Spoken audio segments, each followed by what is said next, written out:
Hello everyone. Welcome back to our channel, Canada Immigration. We hope you're doing great. In this video, we will talk about how this will be the next shoe to drop in our broken immigration system. If you are interested in this topic, pay attention and watch the video through to the end to get all the information. Please hit like and subscribe, and don't forget to push the notification bell for an upcoming video. So, without any further delay, let's jump into the video. Immigration Minister Marc Miller said that a growing number of foreign students are filing for refugee status, a situation he described as alarming. Last year, more than 12,500 foreign students in Canada made refugee claims, an increase of nearly 600% compared with 2018.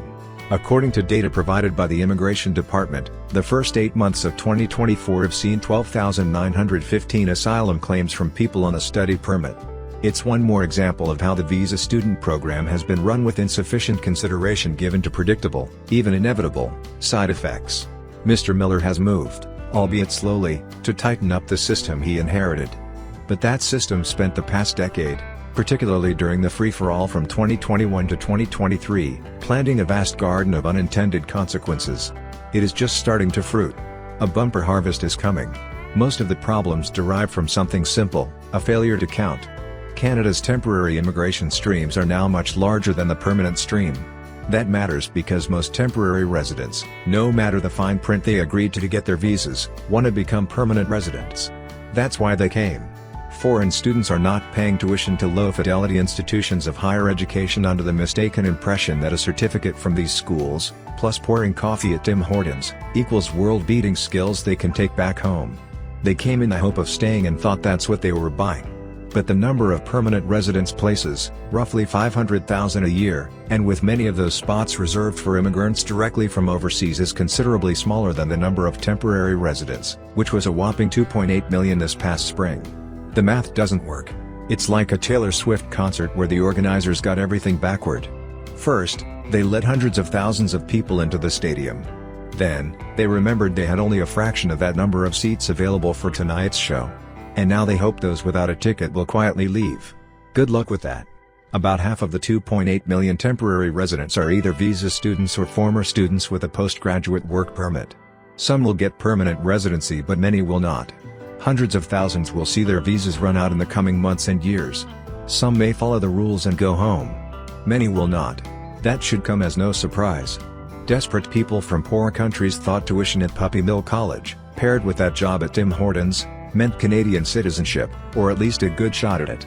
Canada allowed and encouraged a sloppy cash grab, with private businesses and public colleges selling our highest public good, citizenship. But the targeted students were mostly not the people our immigration system was supposed to be chasing after, namely the best and brightest.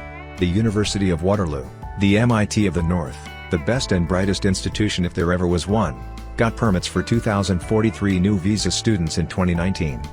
4 years later, as the number of foreign students in Canada exploded, Waterloo's numbers fell to fewer than 1,900.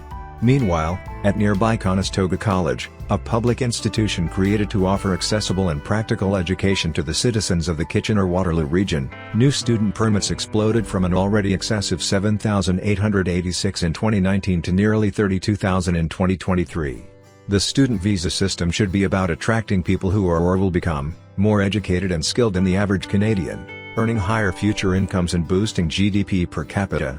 It should be about attracting top students who have options. But that's not what Ottawa, and in this case the Government of Ontario, chose. Even if the goal is simply raising a lot of money, then Waterloo and universities like it should be getting most of the now limited pool of visas. Conestoga College's annual tuition is $15,000 to $16,000 a year for international students. Waterloo annual undergraduate tuition and fees for non-Canadians? Depending on the program, between $50,000 and $73,000. The coming months and years are likely to bring two growing trends. There will be increasing numbers of formerly legal temporary residents who, rather than going home when their visas expire, will try to remain as illegal and underground permanent residents. And there will be a spike in the number of people from those groups who attempt to make their status legal and permanent via a refugee claim. The figures I obtained from the Immigration Department show 119,835 refugee claims made so far this year by people on temporary residence permits. As of last month, the Immigration and Refugee Board reported a backlog of more than 240,000 cases, up from just over 60,000 2 years ago.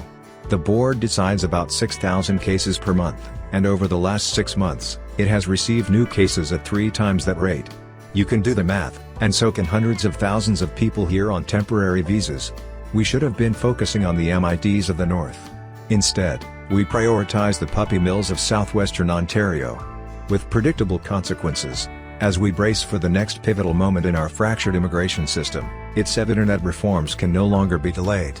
The stakes have never been higher. Lives, livelihoods, and the integrity of the system hang in the balance.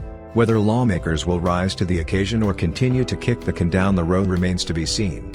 But one thing is certain, until meaningful changes are made, the cracks in our immigration system will continue to grow, with profound consequences for all involved. That is all for today, in this video. What are your thoughts on this? Please let us know in the comments section below. Thanks for watching the entire video. Hopefully, the information is useful to you. See you later, in the next video. Till then, take care.